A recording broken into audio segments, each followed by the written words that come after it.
ఏదైతే ఉన్నాయో కార్మిక సంఘాలు గుర్తుపెట్టుకొని ప్రపంచంలో జరిగేది, దేశంలో జరిగేది కార్మికుని చట్టాలు ఏవైతే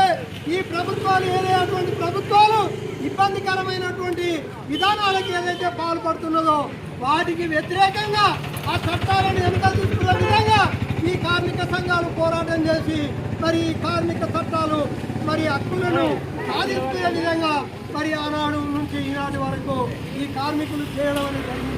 ఇవాళ మనం ఇంత స్వేచ్ఛగా ఇవాళ 9 గంటలకు వచ్చి బయటికి మనం 5 గంటల 4 గంటల వరకే పోతాను అని అంటే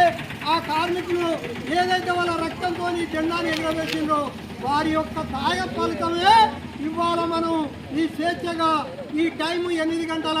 టైమును మనం కార్మికులుగా మరి చేసేటువంటి పని విధానం దగ్గర ఎక్కడైతే చేస్తున్నామో చేయడం అనేది జరుగుతున్నది. దాంతో పాటు ఇవాళ మన శ్రమ తగ్గ ఫలితం కూడా మనం